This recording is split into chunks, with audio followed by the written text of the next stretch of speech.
pleasure of receiving here in Duxford for the first time the Red Bull team coming from Austria.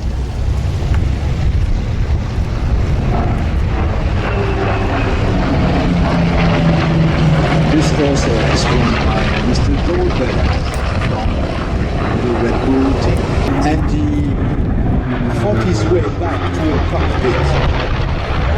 And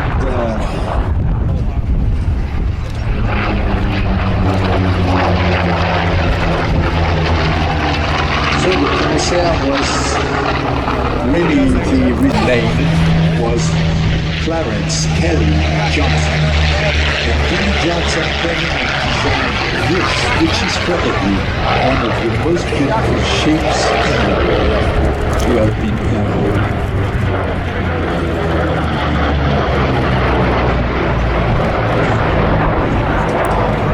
Before its time, when you look at it in certain angles, it's a stealth machine.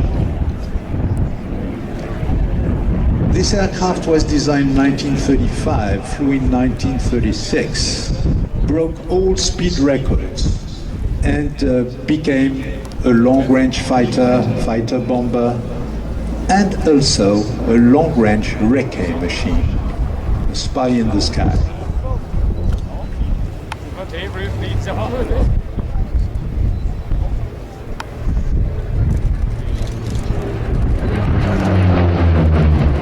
And so we are back in 1943, and Antoine de Saint-Exupéry, one of the most gifted writers of 20th century, a very rich man who lives in a fantastic house, 4 stories house in New York. He could stay there, and he fights his way back to a cockpit because he says, if I don't write, if I don't fight, I don't have the right to write. So he became a spying pilot again, and he flew that.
France had made aircraft prior to World War I.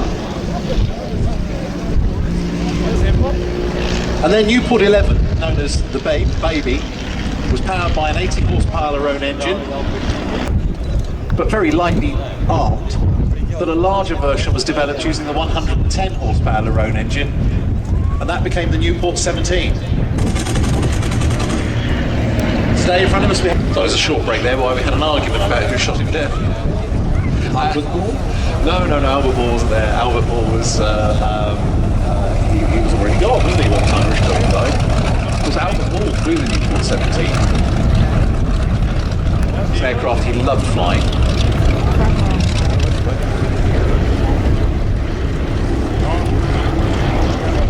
Newport, and do the thing for you. Look at the P-38. That's wonderful.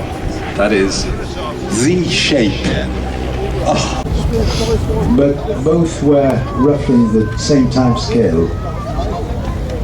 One of them became famous because of its shape, its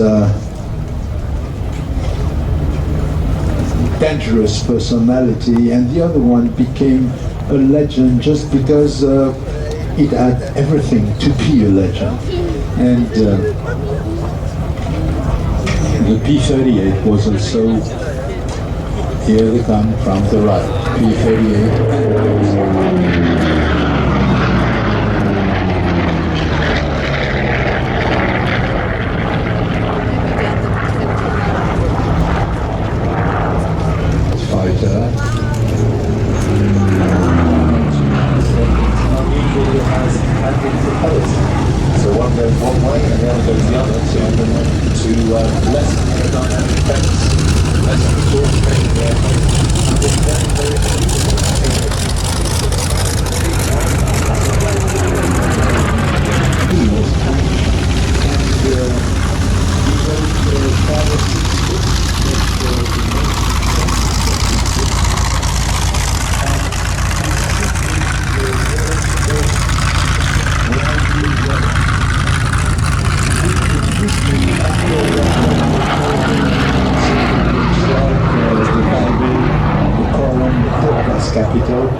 by Karl Marx. The best-selling 1 million copies a year worldwide. And it was written by a P-38 pilot, while Saint-Exupéry was born in 1900.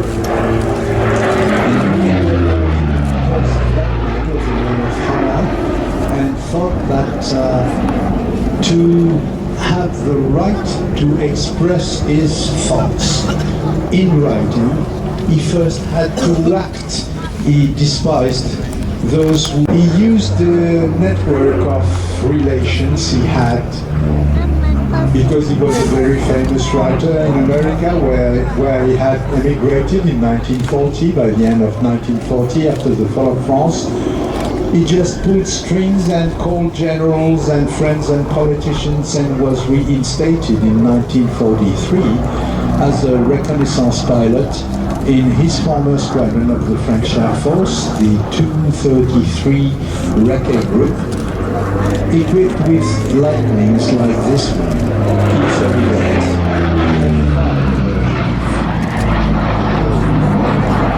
And on the 31st of July 1944, at the age of 44,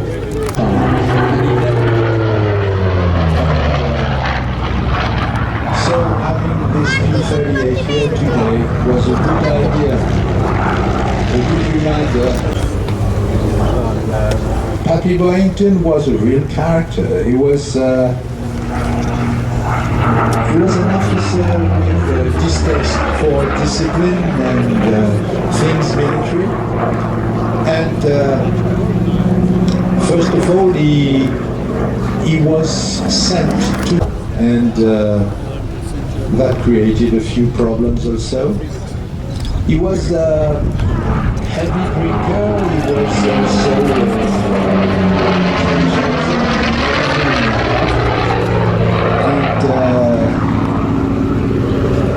when he get back in America to fight, why don't we use them from time to time just to set up some Corsair operations? And so they took the identity, they stole the identity of the forward squadron, which has been disbanded. And as he had a bunch of pilots who were, most of them were really solo